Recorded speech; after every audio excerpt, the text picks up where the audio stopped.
Bonjour mesdames, bonjour messieurs et bienvenue à cet événement des parties énergie en collaboration avec les finances et M. Arnaud. On vous remercie pour votre présence et on remercie surtout Madame Paulin du village SCA qui nous accueille aujourd'hui dans ces cadres magnifiques. Le soleil est avec nous. Merci. Donc, on commence avec une petite introduction.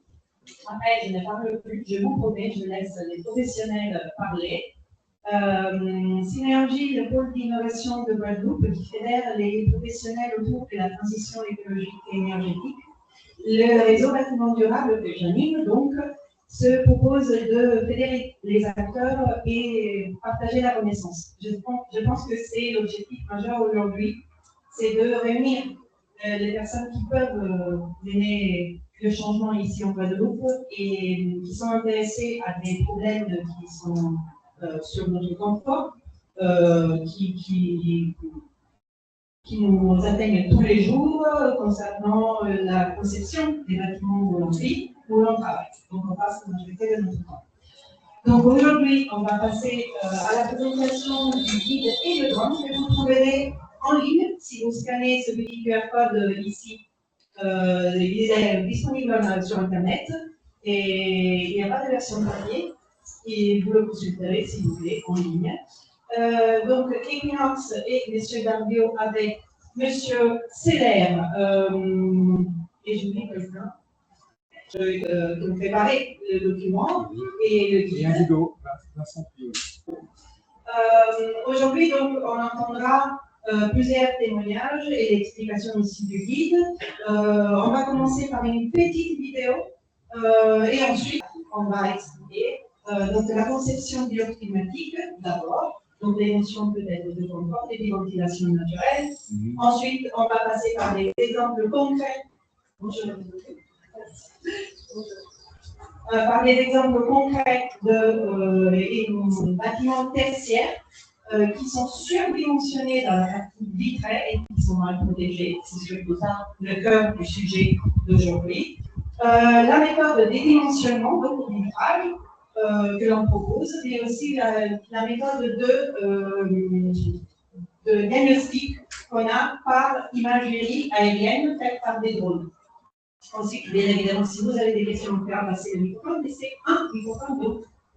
À la fois. D'accord, donc je vous remercie. Merci encore Madame Paulin et les villages de SCA pour votre accueil. Merci à tous. Je passe la parole à Robert. À Monsieur Seller. Il faut tendre un petit peu l'oreille parce que Robert a enregistré cette petite vidéo ce matin. Il est en Provence. On entend davantage les cigales que ça doit tendre l'oreille.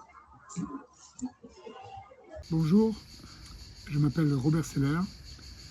J'ai 25 ans, je suis ingénieur et ancien maître de conférence en école d'architecture. Ça fait plus de 4 décennies que je travaille sur la conception bioclimatique des bâtiments, tout particulièrement dans les zones tropicales. Dans la mesure où je ne me déplace qu'en mode de transport doux, je n'ai pas eu le temps d'arriver à temps en Guadeloupe pour cette réunion. Je suis donc contraint d'être présent que virtuellement, aux côtés de notre joyeuse équipe, pour vous parler de ce travail commun sur Héliodrome. Alors que vous soyez maître d'ouvrage, architecte, ingénieur, paysagiste, technicien, économiste, ce modeste guide a une ambition. Vous aider à intégrer ou faire intégrer positivement toutes sortes de dispositifs de protection solaire dans vos bâtiments, existants ou neufs, grands ou petits, industriels, résidentiels et tertiaires ou patrimoniaux. Vous atteler à cette tâche est essentiel pour des raisons environnementales évidentes, car vous savez que les bâtiments représentent à l'échelle mondiale une contribution majeure au changement climatique, a fortiori dans les territoires ultramarins où l'électricité est très carbonée. Sachez que chaque mètre carré de protection solaire, adapté à l'orientation du bâtiment, qu'elle soit végétale ou minérale, sous forme de brise-soleil fixe ou mobile, de volets, de persiennes, de toiles, de treilles ou autres dispositifs, peut ainsi éviter annuellement l'émission de plus de 100 kg de CO2. Mais il est des raisons plus égoïstes à ce pari gagnant-gagnant. Le pari de la création par la protection solaire d'une architecture, car il s'agit bien d'architecture, au sens noble du terme, une architecture confortable pour ses habitants, au coût maîtrisé pour ses exploitants et belle pour toutes et tous. Contribuer à une architecture héliodrome, c'est la garantie que votre bâtiment ne sera pas au mieux ringard et au pire invivable ou inexploitable lorsque les coûts énergétiques auront encore grimpé et lorsque le climat se sera encore plus réchauffé. C'est un acte de citoyen du monde et de bon sens local. Il n'y a qu'à regarder l'architecture traditionnelle des cases antillaises pour se rappeler que ces pratiques bioclimatiques de double toiture, de persiennes et de ventilation naturelle font sens. Bonne lecture et bonne appropriation de ce modeste travail. Merci. Une solution, donc, je suis Laurent Séo du bureau d'études Equinox, et donc on va parler ce matin de protection solaire des bâtiments. Je suis accompagné de Laurent Darbiot, qui a travaillé avec nous sur ce projet Héliodrome. Et les deux autres membres de l'équipe, c'était Robert Seller, ingénieur basé dans l'Hexagone et qui a très très longtemps travaillé sur les conceptions bioclimatiques. Et puis, le quatrième larron de notre équipe, c'était Vincent Priori, du bureau d'études Indigo. Allez, on va enchaîner.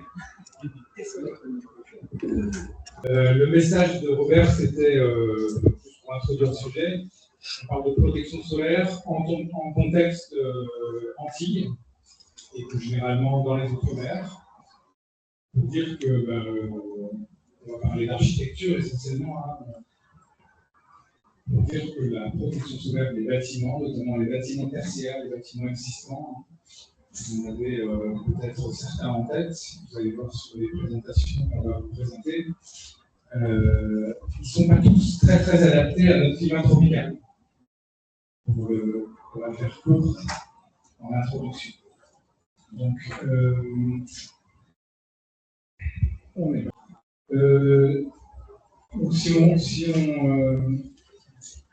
voulait introduire rapidement le sujet, voilà quelques images de bâtiments tertiaires existants en Guadeloupe et en Martinique. Et si je vous posais la question comme ça de but en temps, est-ce que d'après vous, quel est le mot qui vous vient à l'esprit à la vue de ces photos? Vous pourriez me dire, je ne sais pas, allez-y.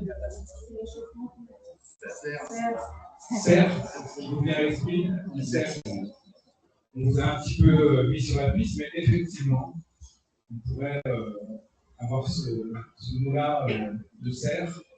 On pourrait ajouter aussi que c'est des bâtiments climatisés. Du coup, le fait que ce soit des serres climatisées, il y a quelque chose qui est carrément anti, voire anti-haute qualité environnementale. On dit comme ça. Sachant que, évidemment, quand on conçoit un bâtiment, le climat n'est pas forcément le point de départ, même si ça devrait l'être, ou ça pourrait l'être. Et en tout cas, on n'aboutirait pas forcément à ce rendu-là et à cette architecture qu'on peut considérer comme une architecture importée, qui serait peut-être très bien en climat tempéré, mais pas forcément en climat tropical.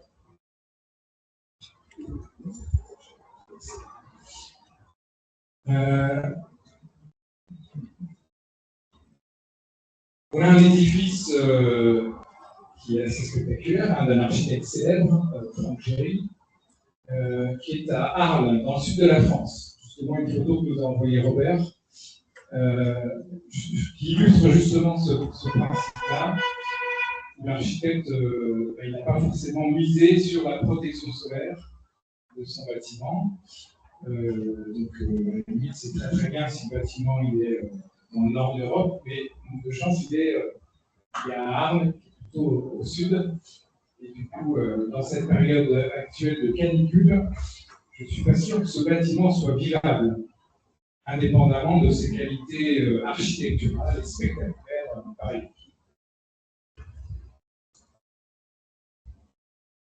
On va passer rapidement. Alors, on va essayer d'avancer un petit peu pour parler d'abord des contextes qui nous ont amenés à avoir ces réflexions-là. Dans le cadre du programme Ombré, j'y reviendrai. Voilà un exemple de bâtiment en Italie, très vitré également, avec tout de suite, vous voyez, la notion de climatisation, je dirais presque à outrance, même si le climat d'Italie nécessite peut-être que ce bâtiment soit, certainement, ce bâtiment soit climatisé, mais peut-être un petit peu moins vitré, avec davantage de protection solaire. Donc en Guadeloupe, comme chacun sait peut-être, mais sinon je le rappelle rapidement, on a une énergie qui est produite, l'électricité, qui est produite essentiellement par des sources carbone.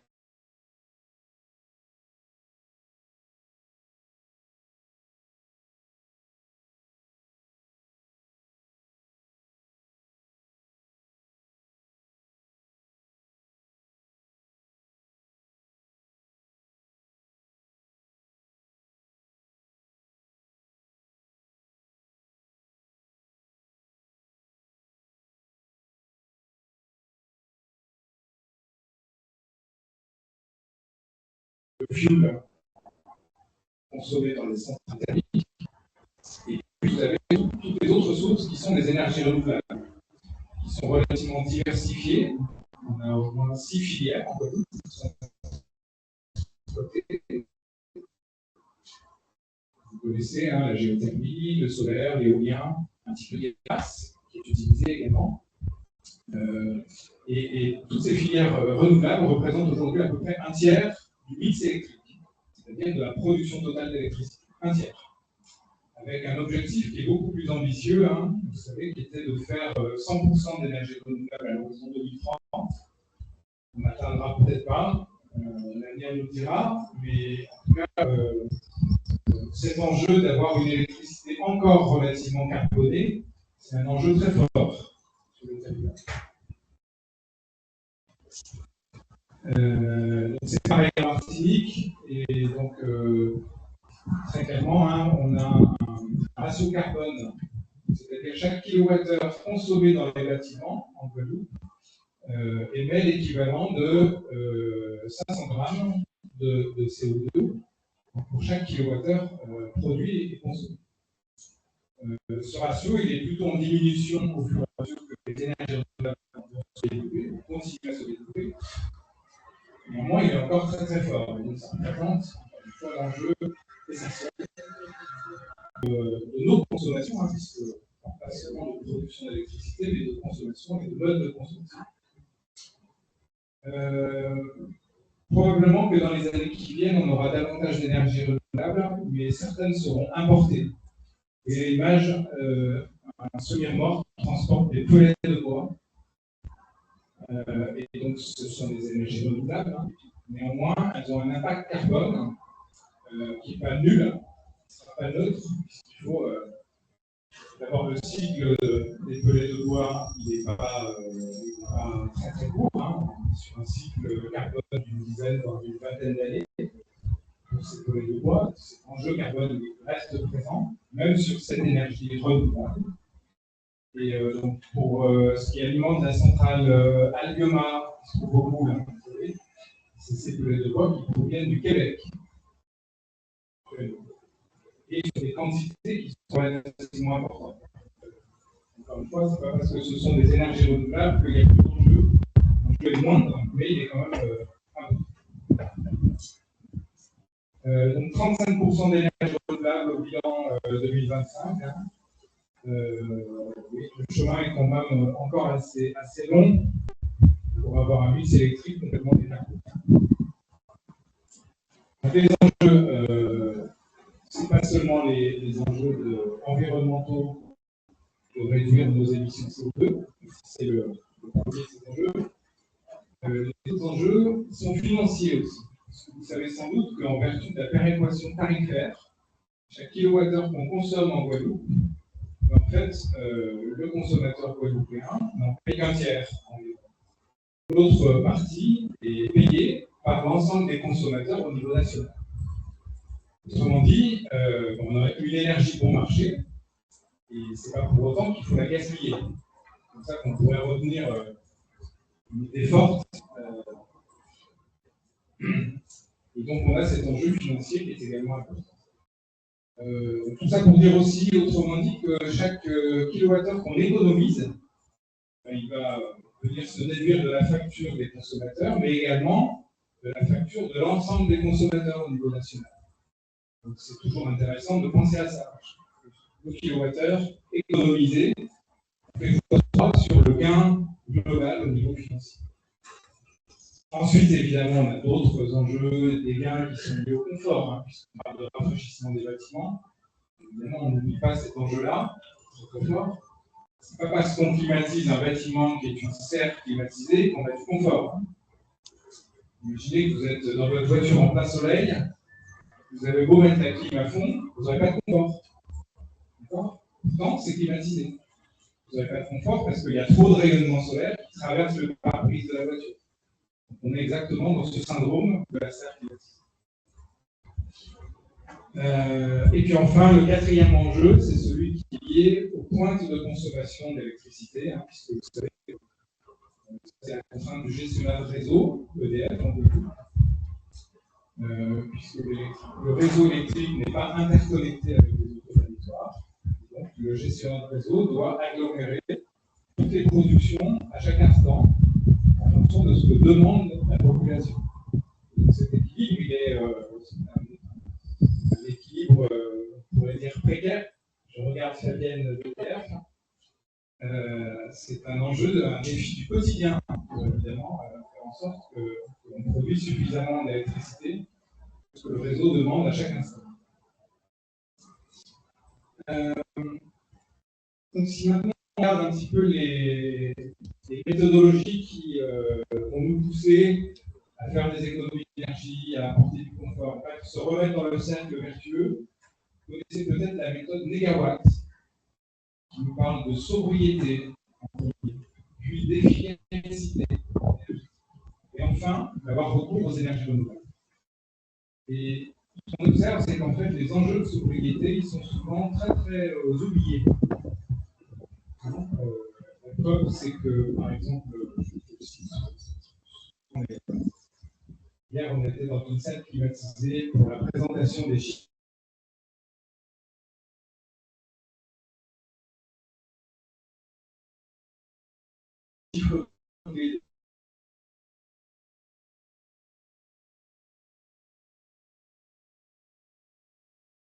D'énergie, justement. Et on avait trois, pour ceux qui étaient là, pour le confirmer. Et maintenant, on arrive à réguler beaucoup mieux ces espaces, notamment ces espaces publics, pour qu'on ait fait un bout de chemin très très important. Et puis ensuite, bien sûr, on a avancé.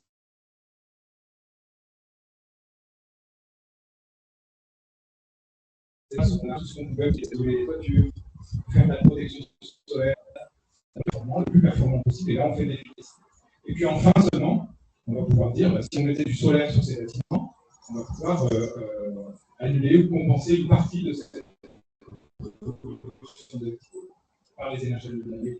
Cette démarche-là, elle est très puissante, elle est générale, et encore une fois, il ne faut jamais oublier le point de départ qui est la sobriété, c'est-à-dire questionner nos usages. Il y a 3 semaines à peu près, avec quelques confrères bureaux d'études, on a justement lancé un appel à la sobriété sur les réseaux pour dire, attendez, on parle d'économiser l'énergie, d'augmenter la part des ENR sur notre mix électrique, mais on s'aperçoit qu'il y a des gaspillages phénoménaux au quotidien qu'on peut tous observer. Hein. Je vous en cite 4, voire même 5. Le premier, je viens d'en parler, on a froid au cinéma, on a froid dans certains espaces publics. Il suffirait peut-être que, sans même que ça soit réglementaire, on se dise tous il y a une consigne à respecter, c'est 25 degrés dans ces espaces publics, et puis essayons de la respecter. Si on est en dessous, on va d'abord surconsommer d'énergie, on aura moins de confort si on a froid, et puis vous savez, si on descend en dessous du point de rosée, les gestionnaires des bâtiments vont s'exposer à tout un tas de problématiques de condensation en excès et de moisissure.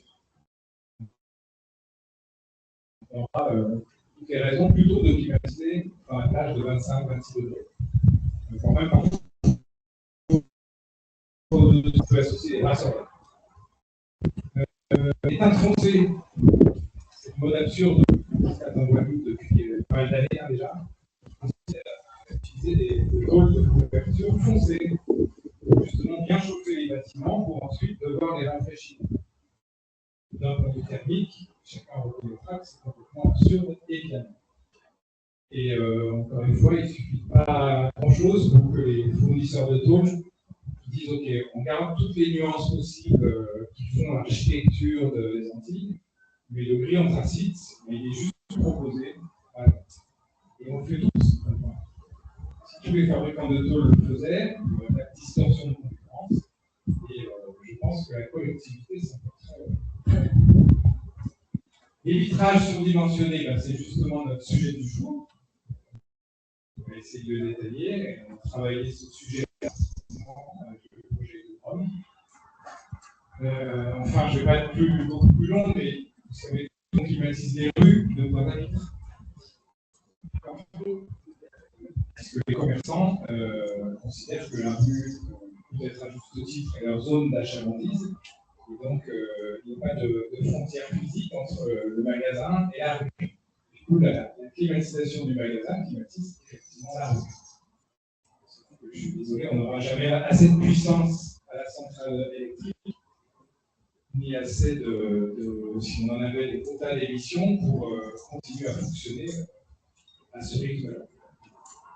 Et puis, je passe enfin sur des espaces non occupés qui sont climatisés dans les espaces publics la nuit, qui sont la gestion des intermittences mérite d'avoir beaucoup de progrès parce qu'effectivement, on constate qu'on fait des audits énergétiques, il y a beaucoup de gains à faire uniquement dans le pilotage des équipes.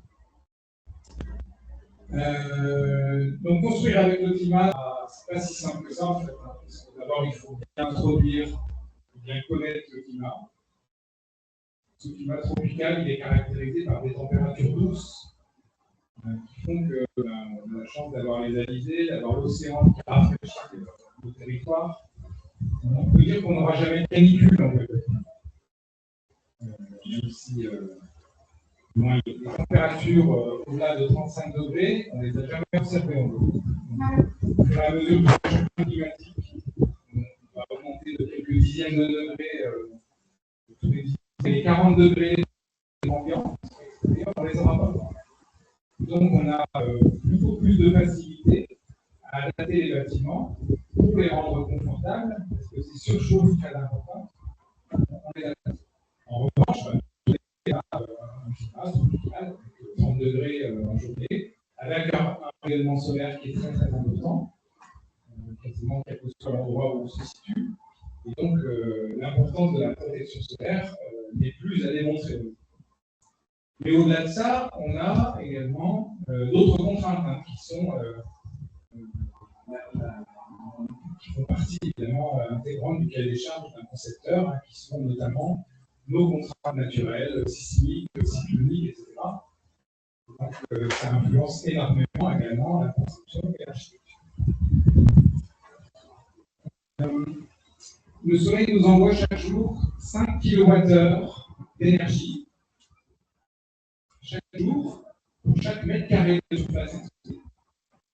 C'est une grande quantité d'énergie qui se divise entre de la lumière visible et le rayonnement infrarouge. Donc ces 5 kWh, si on n'arrive pas à protéger les bâtiments de ce rayonnement, ils vont générer des surchauffes dans les bâtiments. Ces surchauffes, on peut les diluer en faisant notamment de la ventilation naturelle. Je suis très content d'être dans cette salle et je remercie à nouveau le village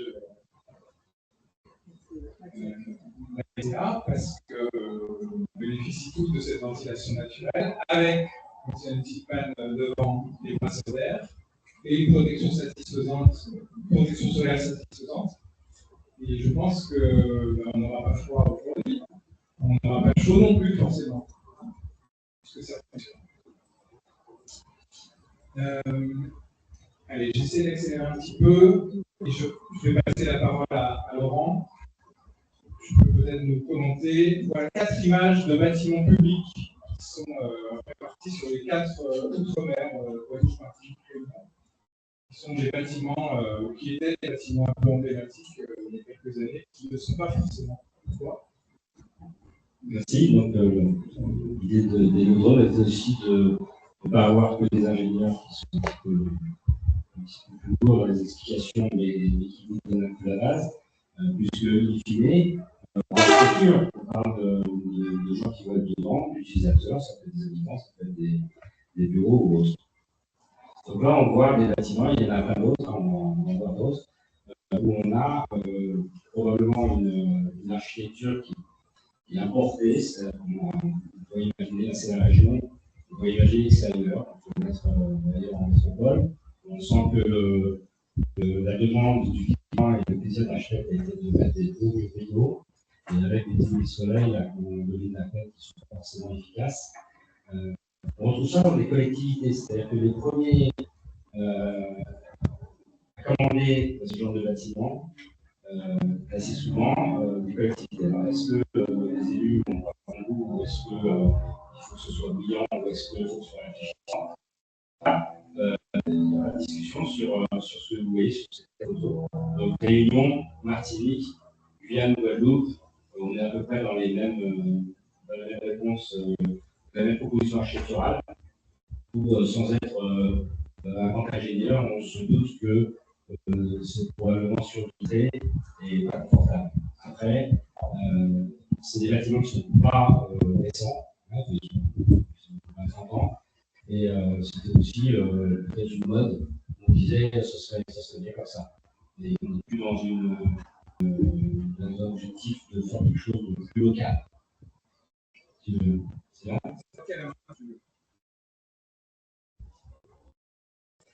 Bon, pareil, hein, donc on a ici, ici vous connaissez, ça Colin. Donc on a c'est le reflet du sud. Donc là on a deux villes d'ailleurs, des cloisons plaques au plaques, derrière Saint-Jean-Baptiste, c'est l'ouest. C'est ultra vitré, et il y a un promoteur qui m'a dit, moi je vais faire quelque chose de building, l'intérêt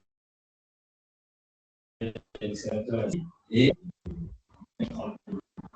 l'occupant, lui, va dire c'est super, c'est beau, ça va bien, puisque c'est bien. Et puis, il s'aperçoit que lui, il ne peut pas travailler. Il s'aperçoit qu'il y a une facture électrique qui est assez, en fait. Et il a fait ça. Et comment demander après réparation ou diminution, ou vous voyez, etc. Il s'est fait un petit peu piéger. Sur ce bâtiment-là, on a un adhérent synergie qu'on a visité, qui est locataire du bâtiment. Il y a un bureau de l'Ouest sur une des façades du bâtiment. Et il est le premier à s'en plaindre, évidemment. Il a même mesuré 43 degrés dans son bureau, la partie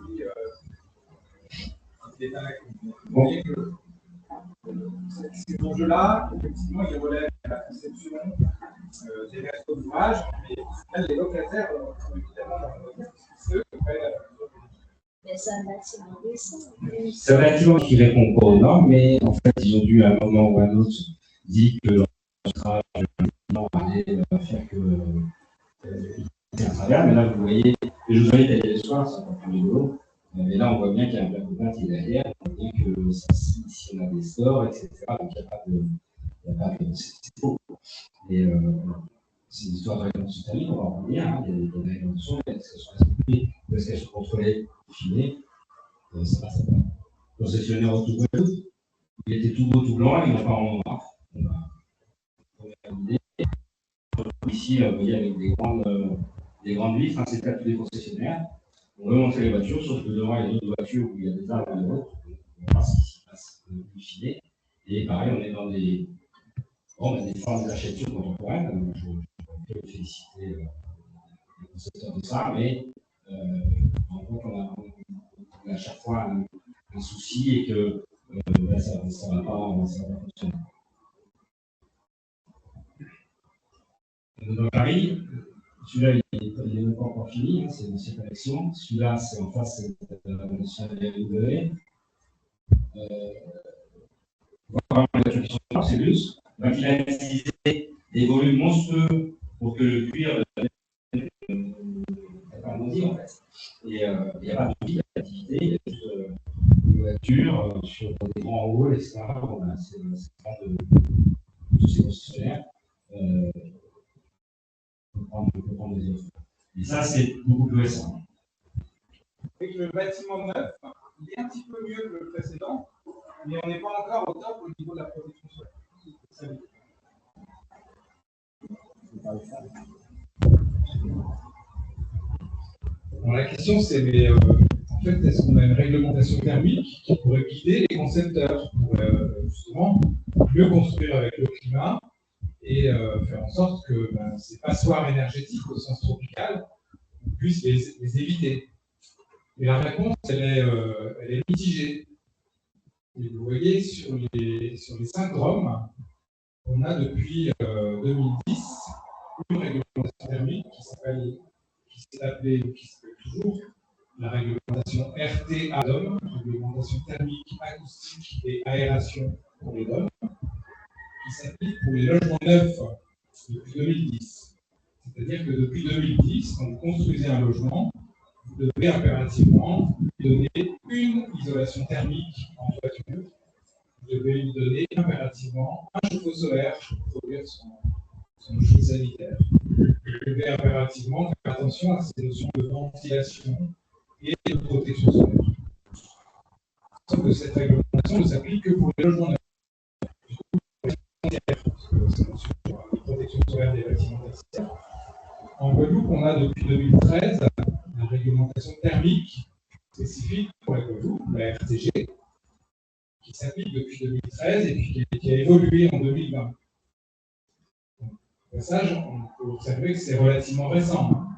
Donc, tous les bâtiments que vous avez vus en photo jusqu'à présent, ils sont tous construits et conçus avant cette RTG.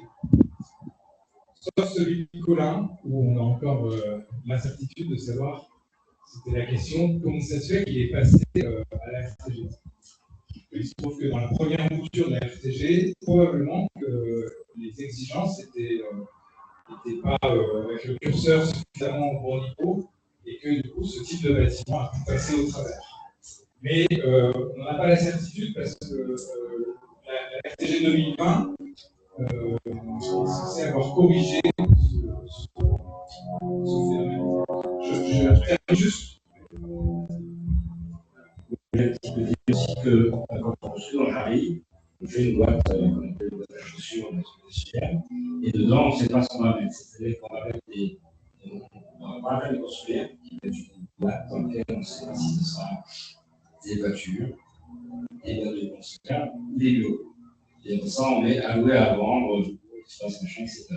Et c'est à l'exploitant de faire une déclaration préalable à la mairie ou un avis de travaux pour rendre accessible aux handicapés, pour rendre compatible avec les sécurités incendie. Et c'est en phase 2. Mais l'aquarium, il est déjà là.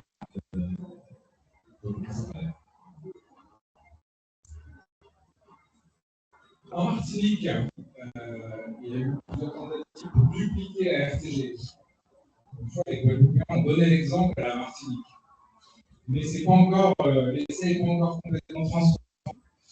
C'est le ressort de la collectivité, c'était la Martinique. Donc au final, cette réglementation thermique martiniquaise pour les bâtiments tertiaires, notamment, ne s'applique pas encore vraiment. Quant à la Réunion et à Mayotte et à la Guyane, il n'y a juste pas de réglementation thermique pour le tertiaire. C'est-à-dire que les concepteurs peuvent continuer, je dirais, à être livrés à eux-mêmes sans être guidés et donc continuer à concevoir des serres climatiques. D'ailleurs, quand on visite ces territoires, on s'aperçoit bien, si le climat de la Réunion n'est pas tout à fait exactement le même que celui de l'Espagne, on s'aperçoit bien qu'on a exactement les mêmes syndromes et les mêmes typologies de bâtiments dont la protection solaire n'est pas satisfaisante. Et donc le confort non plus.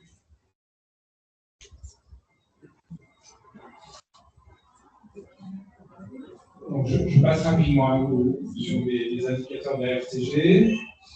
Qui s'applique encore une fois, hein, si vous êtes concepteur, vous le savez très très bien, vous devez modéliser le bâtiment, faire une petite simulation thermique hein, qui est avec un outil en ligne gratuit, qui va vous donner donc l'attestation de conformité. Et donc, opération, hein, vous allez devoir rajouter des protections solaires, typiquement, pour que l'attestation de conformité soit bien conforme, évidemment. On a un autre dispositif réglementaire que beaucoup d'entre vous connaissent aussi, qui est le décret tertiaire, qui lui s'applique dans les bâtiments existants, les bâtiments tertiaires, les commerces notamment, qui fixe des objectifs très ambitieux de l'économie d'énergie. Vous voyez, c'est 40% d'économie visée à l'horizon 2030 par rapport à une année de référence qu'on détermine quand on fait un audit énergétique. Et donc, l'exploitant a l'obligation de générer 40% d'économie d'énergie par rapport à sa situation de référence à l'horizon 2030, et il a l'obligation de déclarer ses consommations sur l'outil géré par l'ADEME et l'outil Opérat. Donc, pour l'instant, cette réglementation elle est encore timidement appliquée, on va dire. C'est la DAI qui est chargée de la mise en œuvre et de son contrôle. Mais néanmoins, le cadre est déjà fixé. Les objectifs, vous voyez, sont très, très ambitieux et sont à la hauteur des enjeux. Alors, nous, on a ciblé dans le cadre du projet Heliodrome une cinquantaine de bâtiments. On a identifié comme faisant partie de ce qu'on a appelé notre cible de bâtiments à traiter. Et les photos, hein, c'est toujours les mêmes typologies. Des murs rideaux, c'est-à-dire entièrement vitrés sur une façade. Et puis souvent, à côté, on a un mur de climatiseur. C'est le cas de la photo de gauche là, qui illustre assez bien ce principe-là. On voit bien qu'il y a un petit souci quelque part. Et donc sur ces 50 sites, donc répartis en Guadeloupe et en Martinique, on en a sélectionné une trentaine pour lesquels on a fait, dans le cadre du projet Heliodrome. Le projet Heliodrome, ce qu'on a fait, c'est qu'on a répondu à un appel à projet dans le cadre du programme. Les pouvoirs publics ont mis en œuvre ce programme Ombré depuis quelques années déjà. On était après avec la même équipe déjà lauréat de la première édition du programme Ombré, notamment pour le guide des brasseurs. On a coécrit toujours dans ce contexte du programme Ombré. Donc le programme Ombré, il est piloté par l'agence des constructions, puis il est cofinancé essentiellement par les certificats d'économie d'énergie, dont EDF est partie prenante majoritaire dans ce programme. En gros, EDF, dans le cadre des certificats d'économie d'énergie, finance ce programme qui a pour objectif de sensibiliser les professionnels du bâtiment à ces thématiques du confort et des économies d'énergie. On était exactement sur ce sujet-là, évidemment. Le projet il a duré 1 an et demi à peu près. Il s'est terminé fin 2025. Et puis là, on poursuit la phase de valorisation du projet avec ces rencontres qu'on fait en Guadeloupe et Martinique. Un petit clin d'œil à des solutions originales de protection solaire sur un bâtiment, un restaurant. Et le choix de départ de l'architecte, c'était de faire des beaux windows. Pour ceux qui connaissent, on augmente la surface vitrée d'une ouverture pour augmenter la lumière à l'intérieur du bâtiment, mais on manque de chance, en climat tropical, on augmente surtout la chaleur. Donc, s'il n'y a pas de protection solaire, on a un problème. Et donc là, l'exploitant l'a réglé, l'a traité de manière assez originale. Donc, partant de ces constats, on s'est réunis avec l'équipe Kinox, avec Robert Seller, avec Laurent Darbiot. Dès le début, on a souhaité qu'il y ait un architecte dans l'équipe. Aussi parce que Laurent faisait main avec son drone en survolant des bâtiments qu'il avait conçus. Je lui ai dit, mais pourquoi on n'utiliserait pas ce drone pour diagnostiquer les bâtiments? Et justement, sur le sujet qui nous intéresse, d'optimiser la protection solaire, on va essayer de simuler la course du soleil avec le drone pour faire des imageries aériennes qui sont relativement simples à faire quand on a un drone et qu'on sait le piloter, n'est-ce pas? Sous réserve de demander les autorisations de survol, etc. Bien entendu. Mais on va pouvoir comme ça essayer de bâtir une méthode Heliodrome qui consiste donc à survoler les bâtiments pour les diagnostiquer, les clichés de la position du soleil pour pouvoir ensuite illustrer les protections solaires qui sont déficientes et pouvoir les rajouter. Donc, on a commencé par remplir les différentes phases. C'était d'abord de travailler un peu cette méthode, même si c'est très très compliqué, c'est quand même une méthode un petit peu innovante, hein, le fait d'avoir cette approche vue du soleil plutôt que d'avoir l'approche vue de l'intérieur des bâtiments, puisqu'évidemment la charge thermique elle vient du soleil, elle vient des sols. Ensuite, on a proposé sur les 30 bâtiments cibles de faire des audits énergétiques ou une version un petit peu plus light, on peut dire, de diagnostic de protection solaire de ces bâtiments qu'on a réalisé donc, sur 30 bâtiments, dont une dizaine de bâtiments où on a eu le concours de l'exploitant du maître d'ouvrage pour aller de manière approfondie faire un vrai audit énergétique réglementaire. La phase 4, c'est donc la rédaction du guide des protections solaires, donc c'est le rendu essentiel du projet, et puis la phase 5, c'est la valorisation. Poursuivra peut-être pendant de nombreuses années jusqu'à ce qu'il n'y ait plus de serre climatisée nulle part en Outre-mer. Je vais rappeler quelques principes de base de la thermique des bâtiments. Vous savez que le rayonnement solaire se divise en deux essentiellement, donc même en trois. On a d'abord les UV, rayonnement ultraviolet, qui ne nous intéressent pas beaucoup parce qu'en fait, ils ne traversent pas les vitrages, les rayonnements ultraviolets. On les évacue assez vite et puis en plus, ils ne sont pas porteurs d'énergie. Ensuite, on a toute la partie visible du rayonnement, hein, qui, elle, nous apporte évidemment la lumière. Et puis ensuite, on a, après le visible, en général, quand je pose la question, on répond après le visible, on a l'invisible, en effet, et on a du rayonnement infrarouge. Ça commence après le spectre visible hein, qui se termine par le, si vous voyez qui se termine par le rouge, et après le rouge, on a l'infrarouge. L'infrarouge, c'est de la chaleur. Donc, si vous mettez un vitrage, à peu près la totalité du visible va traverser le vitrage, et une partie très très importante de l'infrarouge va traverser aussi. Une fois qu'on a fait rentrer tout ce rayonnement à l'intérieur d'une boîte, d'un bâtiment, ben, le rayonnement il ne ressort pas. Et il va créer donc ces surchauffe. Donc évidemment, pas besoin d'être un grand ingénieur pour comprendre que si on arrive à bloquer une partie de ce rayonnement avant qu'il pénètre, on a gagné.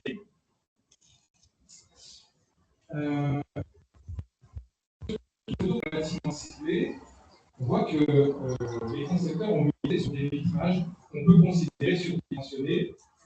Ils se sont dit, mais on va prendre des vitrages performants. Qu'est-ce qu'un vitrage performant? C'est un vitrage qui va justement ne pas faire passer tous les infrarouges.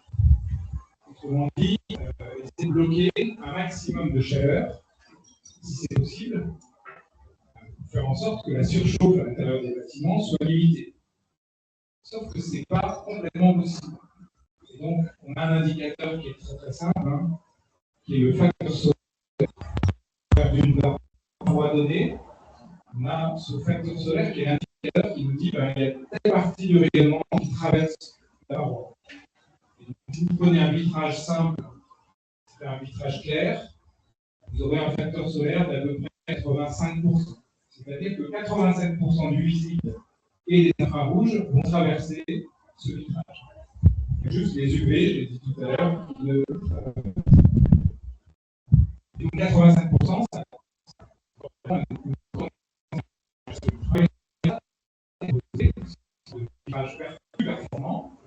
On va dire si je suis un hexagone, je vais dire je vais mettre un double vitrage. Est-ce que le double vitrage va améliorer les choses? Oui, un petit peu. Est-ce que ça sera suffisant? Non, pas du tout. Parce que si vous mettez deux vitrages qui ont un facteur solaire de 85%, multipliez 0,85 par 0,85, et vous avez un facteur solaire de l'ordre de 100%. Et donc, on a encore une d'achat qui vous avez déjà une première conclusion de thermicien qui dit que le double vitrage, en climat tropical, n'est certainement pas à généraliser, il n'est certainement pas satisfaisant, hormis pour des questions acoustiques, par ailleurs. Donc on va rester sur du simple vitrage et on va dire on va faire avec des vitrages teintés, avec des vitrages réfléchissants. Le facteur solaire, on le voit, il diminue jusqu'à une valeur d'environ 40%. Si vous avez un vitrage performant, qui serait un vitrage teinté réfléchissant, qui s'appelle, selon les fabricants, le